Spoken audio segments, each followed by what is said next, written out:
नमस्कार साथीहरू, यहाँ सम्पूर्णलाई स्वागत छ हाम्रो युट्युब च्यानल प्रोटेक्टिङ सोल्युसनमा। हामीलाई चाहिँ एउटा कस्टमरले फोन गरेर हामी कस्टमरको घरमा गएको थियो। यो हो हाम्रो एलजीको टप लोड वासिङ मेसिन है। यसमा चाहिँ समस्या के रहेछ भन्दाखेरि कपडा धोइसकेपछि प्रोग्रामिङमा सेट गरेर कपडा धुँदाखेरि स्पिनमा आएर चाहिँ रोकिने रहेछ।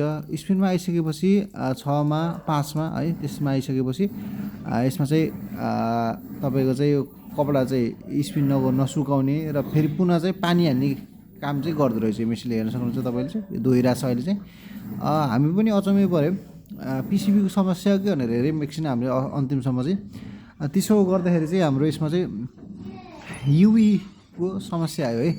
कस्टमरले चाहिँ आफै चाहिँ के गर्नुहुन्छ भन्दा अनब्यालेन्स हो भनेर यसको चाहिँ स्प्रिङ चाहिँ फेर्नु भएछ।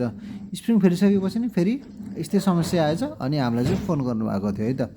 हामी गएर हेर्दाखेरि यसमा चाहिँ युवी प्रब्लम आइरहेको थियो अनि हामीले पुरै खोलेर हेऱ्यौँ, मेसिनको पुरै बकेटै खोलेर हेऱ्यौँ। यसमा हेर्दाखेरि चाहिँ तपाईँले चाहिँ देख्न सक्नुहुन्छ एउटा चाहिँ हेर्नुहोस् त मुजा अड्केको रहेछ यो मेसिनको तलपट्टि है स्पाइडरमा। यो चाहिँ के गरेर अड्किँदो रहेछ, जसले गर्दा चाहिँ के हुँदो रहेछ हाम्रो यो मेसिनमा चाहिँ घडाक्क गरेर जाम हुने, जाम भइसकेपछि ओभरलोडको प्रब्लम आएर चाहिँ त्यस्तो समस्या चाहिँ आएको रहेछ है त। अनि हामीले यसलाई चाहिँ खोलेर हेरौँ, बनायौँ, बनाइसकेपछि यसलाई पुरै सबै सल्लाहकै सर्भिस गरेर हामीले यसलाई फिटफाट गरिदिएपछि फिटफाट गरेर हामीले यो मेसिनमा चाहिँ हामीले हाल्यौँ।